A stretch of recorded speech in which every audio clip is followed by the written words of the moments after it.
In the brutal cold of January 1943, Field Marshal Friedrich Paulus, commander of the German Sixth Army, stood amid the frozen ruins of Stalingrad and made the unthinkable decision to surrender, forever altering the course of World War II.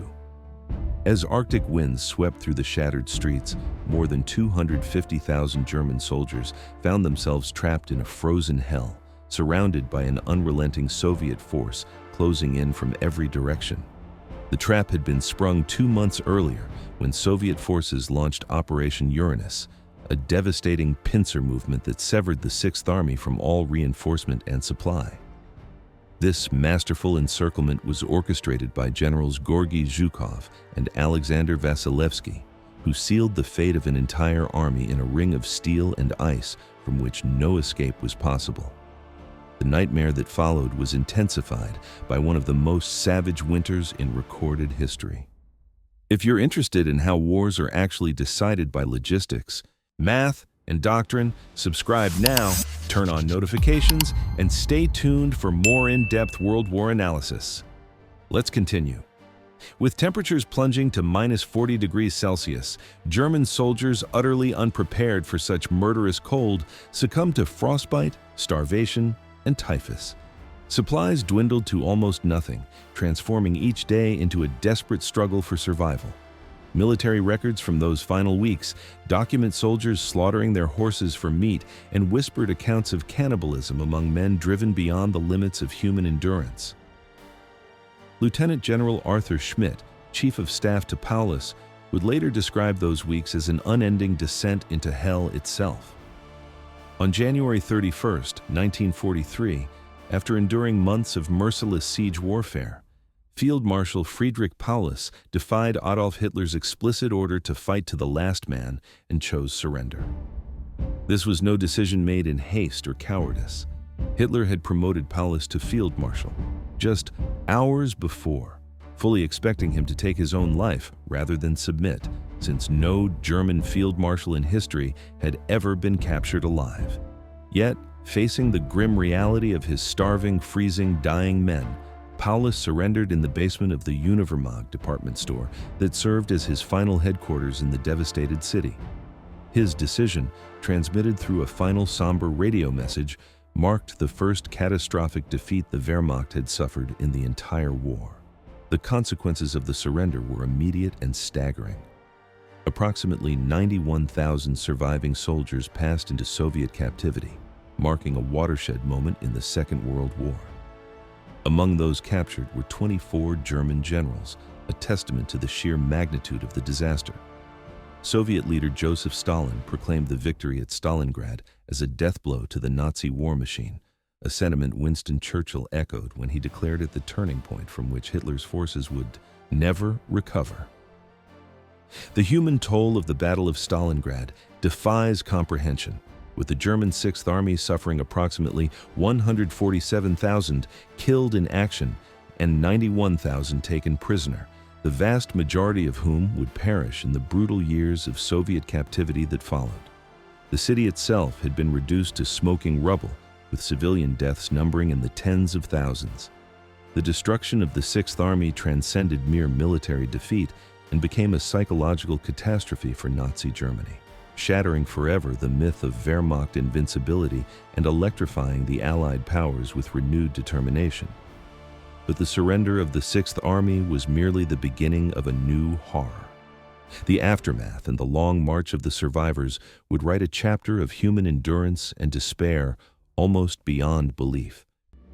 The testimonies that emerged from the ashes of Stalingrad and the memories of those who somehow survived painted an unflinching portrait of war's true face, setting a grim stage for the momentous events still to come in the Second World War. In the merciless cold of late January 1943, following Paulus's capitulation at Stalingrad, the shattered remnants of the once invincible Sixth Army, now numbering approximately 91,000 walking dead, began an agonizing exodus from the ruins toward distant Soviet prison camps. These prisoners, already ravaged by hunger and frostbite, faced a brutal forced march stretching hundreds of kilometers across the frozen Soviet steppe. Historian Antony Beevor documented temperatures reaching -40 degrees Celsius, transforming this journey into a death march that would claim thousands more lives. Survivors left behind accounts of almost incomprehensible suffering. Hans Schröder, a German private, described the march as an endless battle against hunger, cold, and complete exhaustion.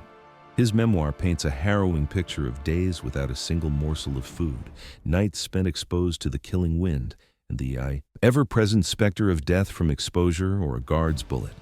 Every step forward was a victory of pure will, he wrote, capturing the psychological and physical torment these men endured. The route of the march was lined with the frozen bodies of those who collapsed and could go no further. Soviet guards permitted no rest stops and offered no aid to the fallen, who were simply left where they dropped. The death rate was catastrophic beyond measure. By the time the survivors staggered into camps at places like Beketovka, barely half of those who had left Stalingrad remained alive. Historian Rüdiger Overmans estimates that starvation, disease, and brutal treatment killed 50,000 German prisoners before the end of 1943 alone. Conditions within the camps proved equally savage and unforgiving.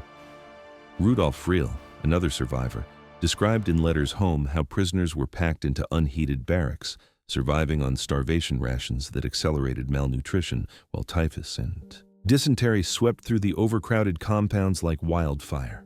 Individual accounts illuminate the desperate reality of these marches in devastating detail. Gerhard Gronfeld, a fellow prisoner, recalled watching a comrade driven insane by hunger attempt to flee, only to be cut down by a guard's rifle. His testimony reveals the extreme measures men took in their fight to survive another day. These narratives document not only the physical destruction of bodies, but the psychological wounds that would haunt survivors for the rest of their lives.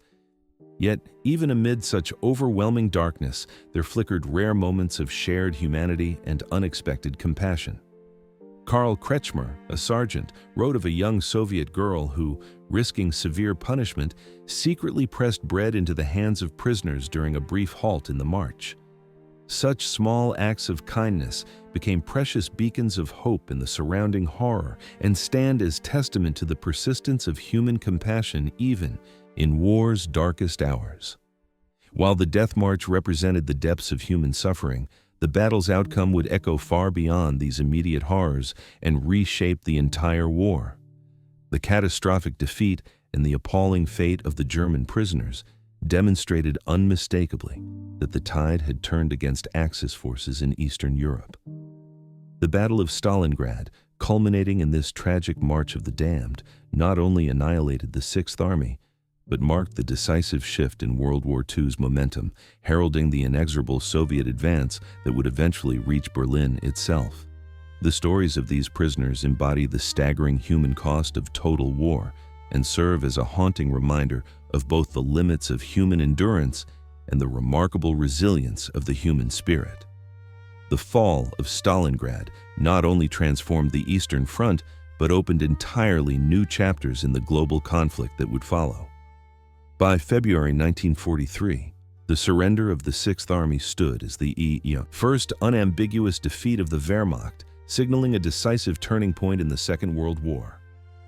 This disaster stood in stark contrast to the lightning victories Hitler's forces had achieved in the war's early years, marking an unmistakable shift in momentum from the Axis powers to the Allies. Strategically, the Soviet triumph at Stalingrad enabled the Red Army to launch successive counteroffensives that would steadily push German forces westward, systematically destroying their combat effectiveness and depleting irreplaceable reserves of men and materiel. Psychologically, the defeat struck a devastating blow to German morale and shattered Hitler's carefully cultivated image of infallibility. Field Marshal Friedrich Paulus's decision to surrender in defiance of Hitler's direct order to die, fighting demonstrated the collapse of Nazi ideological control under extreme battlefield conditions. The repercussions of Stalingrad extended far beyond military calculations. As historian Antony Beevor observed, Stalingrad represented the psychological turning point for Nazi Germany, a public humiliation for Hitler, who had promoted Paulus to field marshal specifically to prevent surrender, since no German marshal had ever been taken alive. The catastrophe eroded confidence within the German high command and planted the first seeds of doubt among both soldiers and civilians about their Führer's judgment.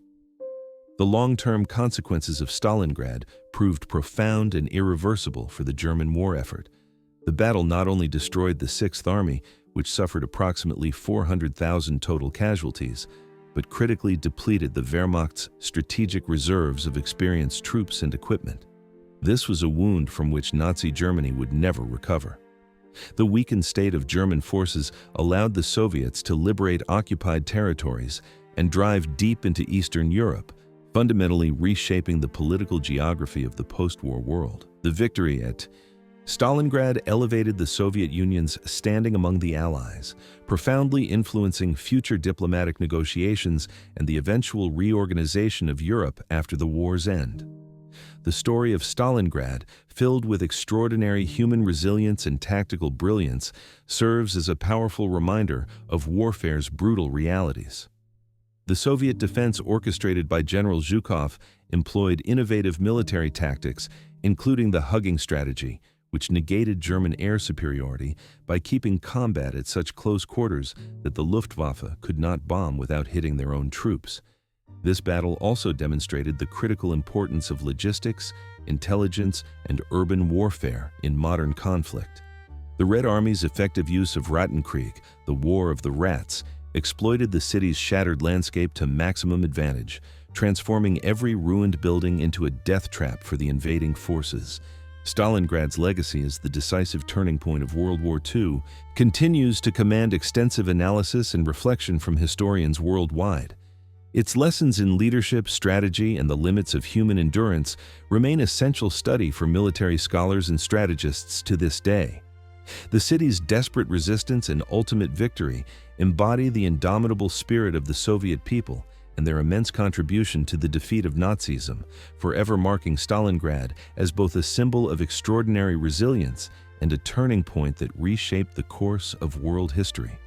The surrender at Stalingrad and the subsequent ordeal endured by German prisoners laid bare the savage reality of total war and marked a decisive shift in World War II that fundamentally altered its trajectory, leaving an indelible mark on history that resonates to this day.